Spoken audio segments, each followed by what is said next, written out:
Quando o assunto é jogo digital, logo pensamos em jovens e crianças, habilitados e habituados aos ambientes digitais. Mas estudos sugerem que os idosos podem ganhar muito com o uso de jogos digitais. Os benefícios estão relacionados ao desenvolvimento cognitivo, ao convívio social e à qualidade de vida.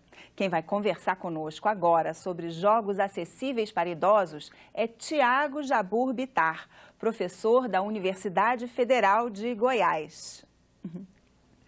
Tiago, qual é a diferença de jogos para o público idoso?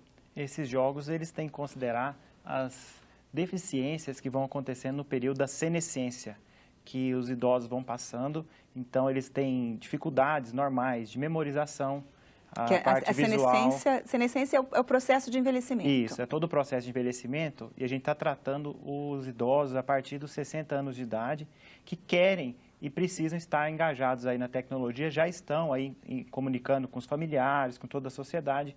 E os jogos atualmente desenvolvidos no mercado, na indústria, não atentam para essas deficiências. Exige um alto grau de memorização, tem aí elementos na tela muito pequenos que dificultam e até frustram esse usuário, que é uma parcela da população que a gente não pode desmerecer, sendo que a população brasileira, em especial, nos próximos 20 anos, vai triplicar o número de idosos.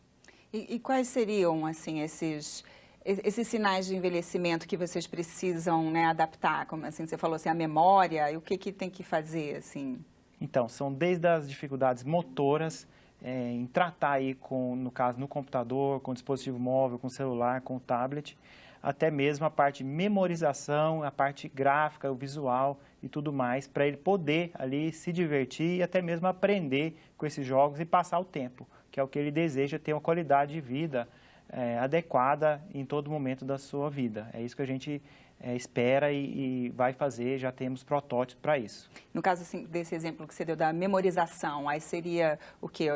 É um jogo que aparece de novo, que para um jovem já se pressupõe que ele vai memorizar alguma coisa, e aí para adaptar para o idoso é que ele tem que aparecer de novo aquela informação? Isso, justamente. A gente está fazendo de maneira adaptativa. Hoje, nos nossos testes, a gente está trabalhando com números, a gente apresenta esses números em alguns cenários, elementos, e pergunta para ele qual o elemento que estava naquela cena anterior.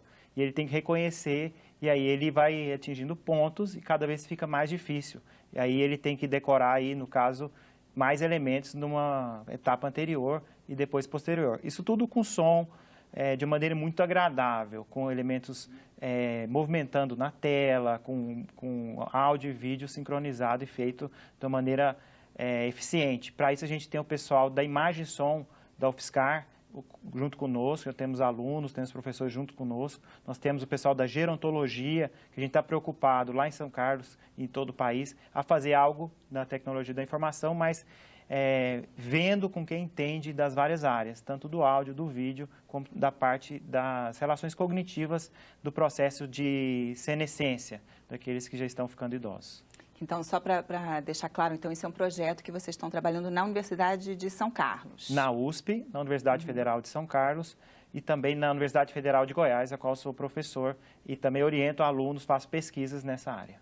Então, os três estão trabalhando juntos para criar essa plataforma? Isso. Esse é um projeto que ele já foi aprovado pela FAPESP, numa fase 1, envolvendo recursos de até R$200 mil, mas a FAPESP só nos escolheu porque a gente já tem aí o expertise, a experiência em jogos educativos. A gente já trabalha já há quase 10 anos com o portal Ludo Educativo, que ele é feito para desde bebês até os alunos do ensino médio que treinam questões do Enem. Então, a gente já trabalha com jogos educativos, são mais de 50 jogos, e agora focando nesse público idoso, porque a gente percebeu uma lacuna nesse tema. Se você procurar aí, você vê com seus familiares, por exemplo, você vai ver que não tem jogos aí para esse público. A indústria hoje, no mundo todo, ela foca principalmente nos jovens. Só para os jovens, né? Isso. Apesar de que, assim, eu lembro quando começou o Windows, né, um dos jogos que vinha já padrão, que era paciência, geralmente, e apelava mais para o público um pouco mais. Assim, eu tinha uma tia que sempre gostou de jogar paciência e ela adorou, ficava jogando lá digital. A gente sabe também do campo minado, tem alguns com esmeraldas, que os idosos gostam muito, mas se você verificar esse público aí a partir dos 70 anos, 80 anos, já tem dificuldades com esses elementos, com letras pequenas nos jogos. Então, nós vamos fazer todos esses jogos, inclusive de baralho, tudo isso já numa perspectiva de verificar essas deficiências. A gente verificou alguns idosos que não conseguem reconhecer a memória no primeiro momento, da maneira bem simples, e depois jogando, ele consegue já reconhecer, já consegue ficar aí fascinado numa experiência aí vencedora, digamos assim, e passa de fase, vai adaptando o jogo e motivando essa pessoa, até melhorando sua qualidade de vida em outros aspectos. Como que isso se reflete? Como é que dá para levar essa melhora para outros aspectos da vida? Sim, porque hoje, principalmente o celular, ele está presente na vida do idoso. Então, se ele consegue ter ali um bom relacionamento com o jogo, se sente feliz, motivado, quando ele vai no caixa eletrônico, ele já consegue também, eu consigo trabalhar bem no celular, então consigo ter o reflexo aqui também no caixa eletrônico e em outros ambientes que ele usa tecnologia, em dispositivos aí, em aplicativos para bate-papo, que é muito utilizado hoje em dia. Então, a parte do jogo consegue treinar ele para outros aspectos da sua vida, até mesmo numa receita, na cozinha ou no ambiente de trabalho, ele verifica todas as habilidades já treinadas no jogo. Até, imagino que ele se familiariza, né, com esse ambiente digital, né, nesse exemplo que você deu do caixa eletrônico, né, se ele já usa o celular, ele não vai se assustar tanto com aquela interface, né, que pode ser um pouco assustadora, né? Justamente, ele fica imerso, inclusive a parte de raciocínio lógico, ela vai ser muito trabalhada nesse projeto nosso, em todos os seus aspectos, não só na memorização, mas também na construção de enredos dos jogos, de uma maneira que ele tenha aí a vitória, possível vitória, trabalhando conceitos da matemática, da geografia, de várias questões sociais, temas que estão em evidência no Brasil.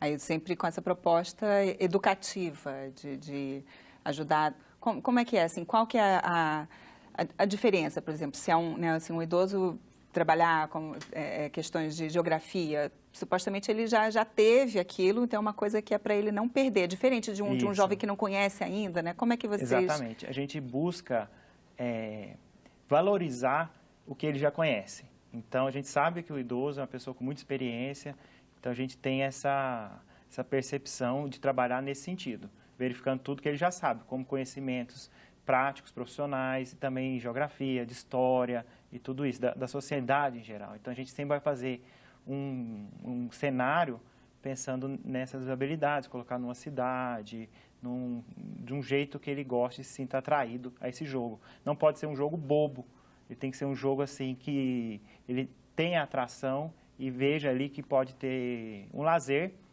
não só a parte educacional, mas que ele possa também se divertir e passar seu tempo. E como eu vi numa pesquisa da Universidade de São Carlos, né, que justamente uma das áreas que pode ser beneficiada é o convívio social. Como é que o jogo eletrônico, digital, pode ajudar no convívio social do idoso? Então, os jogos, eles estão treinando essa parte de relacionamento também. Então, você pode fazer pontos, comparar com pontuações de colegas, ele pode ter no tablet, no computador, vocês podem jogar juntos, até mesmo a questão do baralho.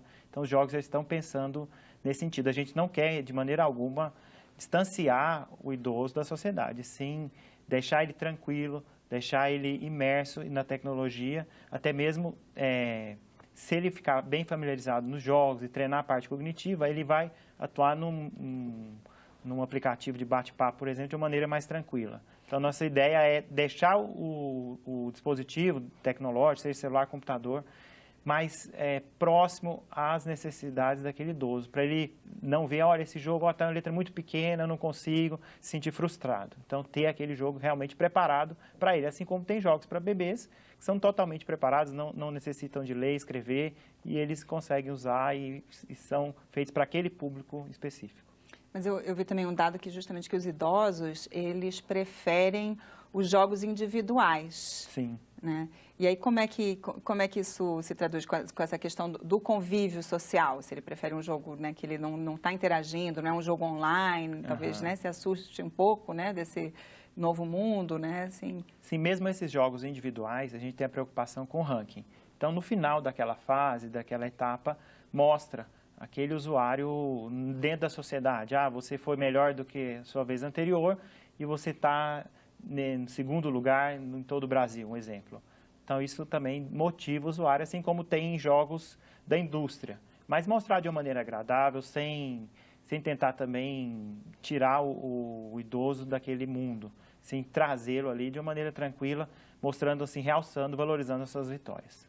Mesmo que pequenas naquele momento, mas valorizar sempre suas conquistas. E que futuramente ele pode até se sentir mais à vontade de interagir mesmo online com outras pessoas. Né? E nossa ideia também é fazer essa pesquisa e mostrar aqui na TV Senado, qual agradeço muito, é divulgar tudo isso e que outros desenvolvedores possam também usar esses resultados e até entrar nessa plataforma junto conosco, tendo ali um local onde os idosos possam ver, olha, ali eu sei que tem jogos feitos realmente para mim, são jogos bacanas, legais e que vão me ajudar aqui no meu convívio, na minha vida, no meu cotidiano.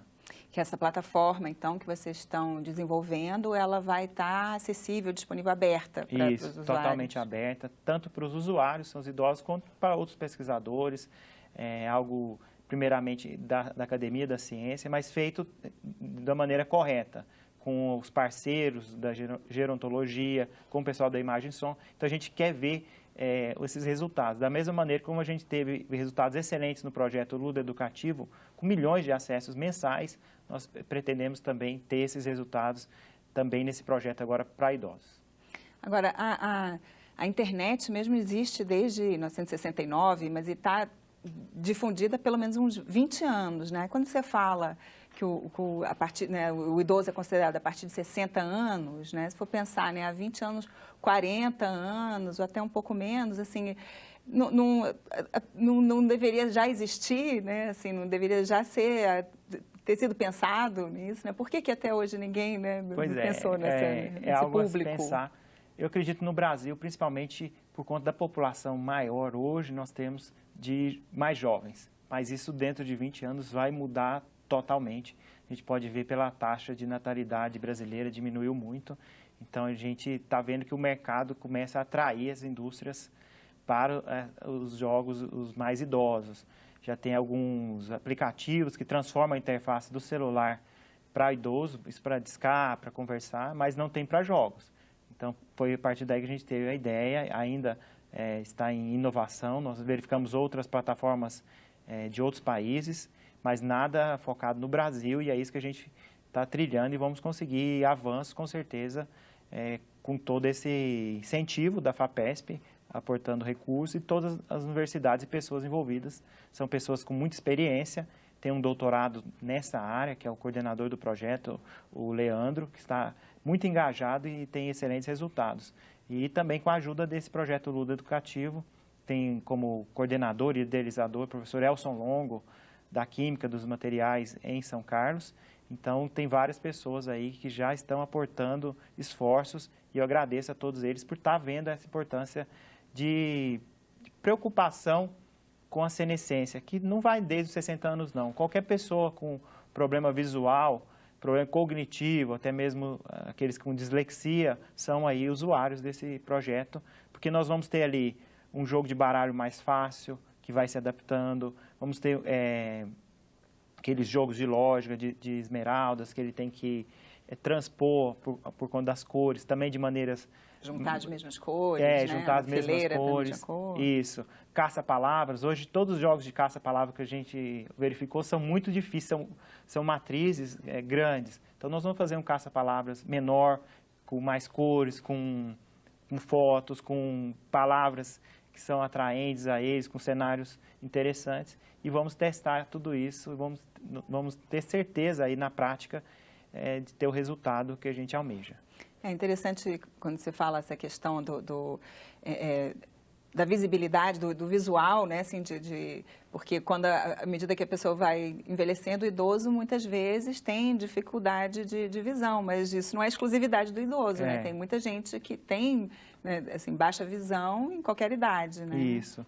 E aí eles também vão poder se beneficiar com esse tipo de jogo. Realmente vão se beneficiar, porque vai estar atento para essas características. Depois, se você puder observar em vários jogos, você vê que o o mostrador de pontos, ele é bem pequeno geralmente, de vida, a pessoa às vezes nem custa entender que aquilo lá está mostrando quanto ele tem de vida ainda naquele jogo. E uma parte interessante aí que a gente pode colocar de ligação da sociedade, ele pode, por exemplo, treinar a questão de pilotar um carro. Tem jogos para veículos de trânsito, isso não desde os 50 anos, 55, 60. Então, ele pode verificar isso de uma maneira mais tranquila e treinar sua cognição e depois, na vida normal, aí fora aí do mundo virtual, ele poder aplicar e estar treinado em todos os aspectos. Simular coisas do mundo real. E quando você falou que não tem no Brasil, dá certo pegar jogos de outros países e trazer para cá ou também é necessário adaptar? Então, a gente verificou algumas plataformas e a primeira barreira é da língua. Então, eles não são em português. Então, isso já dificulta, mas podem ser utilizados sim. Mas a gente percebe que precisa ter para o mercado nacional, focado naquelas pessoas que estão no Brasil. Então, não só a língua, além da língua. Além da língua. Então, se um jogo trata cidades brasileiras, por exemplo, isso vai atrair muito mais essas pessoas. Até perto de áudio e vídeo, tem questões nacionais que devem ser identificadas e simplesmente você pegar esses jogos não é o suficiente. Assim como a produção de jogos para jovens no Brasil tem crescido muito por conta da percepção, da valorização dessas questões regionais e nacionais. E o idoso, né, assim, se for considerar a partir dos 60 anos, mas a gente sabe que a expectativa de vida aumenta a cada dia, né? Então, assim, são muitos anos, né? Assim, não é diferente você pensar, né, assim, uma pessoa com 60 anos e outra com 94, por exemplo. Assim, é um universo bem amplo. Isso. Por isso os jogos são adaptativos. Então, a gente já está pretendendo fazer algo que ele vá crescendo nos níveis e possa escolher aí até o nível de dificuldade dos elementos. Então, da mesma maneira que hoje em cada jogo você diminui o som, aumenta o som, você põe no modo fácil, médio, difícil, isso vai ter na nossa plataforma. Isso a gente vai escrever como pesquisa, como ajustar essa faixa de idade que realmente é muito ampla e também ao nível de deficiência, porque às vezes ele não consegue ver bem, mas a parte cognitiva está excelente. Então, aí a parte gráfica que eu tenho que tirar elementos e aumentar alguns deles e a parte de cognição não preciso mexer. Então, tudo isso vai ser visto e vai ser treinado, assim como existe nos jogos para pessoas mais novas. Mas a gente vai colocar tudo isso no papel, pesquisar e fazer um guia também para pessoas que vão desenvolver junto conosco. E com relação ao interesse, assim, essas pessoas que são os mais idosos, também imagino que eles tenham menos interesse nessa plataforma digital, né, nesse tipo de interação. É uma surpresa para nós que no contato com esses idosos, muitos gostam do celular, querem mexer, se tiver algo que eles consigam trabalhar, consigam enxergar, consigam entender, eles realmente têm esse interesse, até mesmo para ter contato com outras pessoas e também para diversão. Eles procuram coisas para divertir, não só nos jogos, mas na falta de outras pessoas, às vezes se isolam. Esse instrumento tecnológico, às vezes é a única alternativa que ele tem ali no momento aí sozinho de entreter, de se divertir, assim como todas as faixas etárias. Então, a gente está colocando isso não como obrigação dele jogar, mas sim numa possibilidade, numa alternativa de ter, porque se ele mesmo quiser e for no mercado, ele não encontra jogos que se atentem a essas deficiências. E como vocês estão trabalhando, como vocês estão desenvolvendo? Que por enquanto não está aberto para todo mundo, vai estar futuramente, mas vocês já estão trabalhando com idosos que estão utilizando. Numa fase 2 do projeto, isso daqui aproximadamente 1 ano, já vamos disponibilizar os jogos para toda a comunidade. A gente vai divulgar de uma maneira ampla, inclusive nas redes sociais, e vamos trazer todos os idosos. Por enquanto, estamos restritos a uma comunidade, a uma amostra de 50 idosos da cidade de São Carlos. Isso por conta, esse prazo do projeto do aporte financeiro da FAPESP, que nessa fase 1 é de pesquisa, ela é de protótipo, que é o PIP, que envolve pequena empresa. Tem uma pequena empresa também junto conosco, chamada Aptor, e ela também está, a empresa spin-off, que nasceu da universidade, também está figurando aí para auxiliar em tudo isso, até mesmo para depois, trabalhar com essa inovação, com essa tecnologia, mas de uma maneira sempre acessível e bem aberta à sociedade. E qual é a faixa etária desses 50? Então, a gente buscou em associações e pessoal que já está envolvido ali junto à Universidade Federal de São Carlos, ao Departamento de Gerontologia. Então, tem associações de idosos.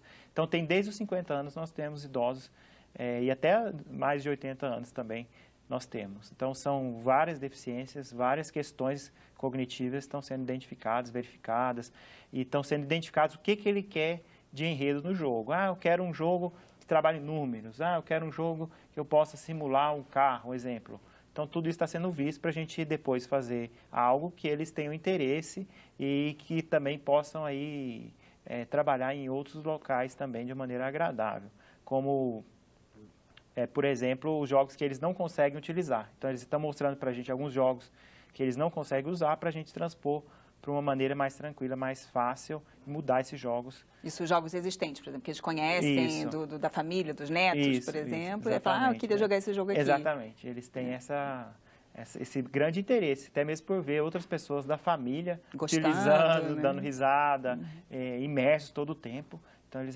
quero também jogar e não ficar frustrado de não poder, não ter aí essa adaptação. Lógico que não vai ser o mesmo jogo igual, mas a gente vai fazer ali da mesma maneira, a mesma temática, a mesma mecânica. E que tipo de jogos seriam esses, por Então, exemplo? esses jogos de cartas, os jogos de caça-palavras, de aproximar as esmeraldas nas cores. Então, são esses principais jogos. Então, simuladores de fazenda, que eles verificam também várias pessoas utilizando, que eles têm que construir, cuidar de animais, mas eles não conseguem por conta das palavras serem muito pequenas, de dificuldade de memorizar, e tem que comprar, e ele vai para outra fase, aí já não lembra mais como fazer, do que ele tinha feito. Então, a gente vai trabalhar isso de uma maneira que ele consiga realmente se divertir, ficar imerso de maneira tranquila. E aí a proposta é simplificar, mas ao mesmo tempo pode ir dificultando aos poucos, né? Tem uma inteligência aí, Exatamente. Ele vai aumentando a dificuldade. E não deixar ele bobo, a nossa ideia não é essa. Tem que deixar ele agradável, com desafios, com dificuldades e reconhecer as vitórias, mas verificando as deficiências. Essa é a grande dificuldade, esse é o grande desejo de pesquisa, achar esse nível aí entre algo que não fique ali ruim e algo que não fique difícil. E qual é a perspectiva? Quando que isso vai estar disponível para o grande público? Então, a partir dos 9 meses, inicia a fase, se, digamos, terem resultados realmente consolidados, bons, que é o que a gente espera. Geralmente esses projetos, eles passam da fase 1 para 2, a partir do relatório, da verificação. Todo projeto de pesquisa, a FAPESP é muito rígida nesse aspecto, mas na fase 2 aí você tem já isso para o mercado em forma de inovação. Mas nada impede que outros parceiros também nos contatem e também a gente disponibilize algo antes. E aí a gente tem, você pode me procurar na Universidade Federal de Goiás, professor Tiago Jabur, Campus Catalão, Regional Catalão, ou no ICMC da USP, Instituto de Matemática e Computação da USP São Carlos, o Leandro Amaral e a professora Renata Pontin. Então, se você acessar, buscar por isso, nesses projetos, nós vamos estar divulgando ali e até entrar em contato conosco, que a gente pode dar mais informações para instituições, entidades que trabalham com idosos, tá sendo parceiras nossas desse projeto, até para utilizar em primeira mão esses trabalhos. Mas com relação ao tempo, ainda esse ano, no ano que vem? Então, acredito que ainda esse ano a gente consiga, a partir desses 9 meses, né, até o final do ano, início do próximo ano, já ter algo, já um protótipo para teste, e aí seguindo a segunda fase, que aí são mais 2 anos, e aí sim ter realmente a plataforma. Mas acredito que esse pontapé, essa aprovação da FAPESP, assim como começamos há 10 anos atrás fazendo jogos educativos para crianças, teve êxito, vamos ter também nesse novo momento.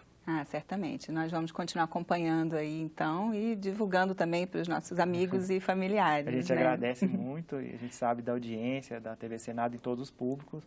A gente espera realmente estar aqui novamente para divulgar e mostrar esses jogos já funcionando. Nós temos alguns protótipos também, se alguém já quiser utilizar, só que são bem simples, no campo matemático e também de palavras, né, caça-palavras.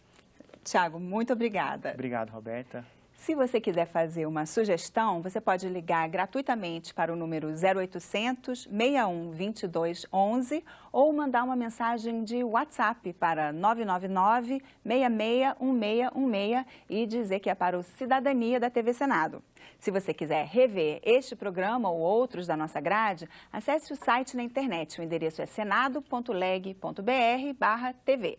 Obrigada pela companhia e até a próxima.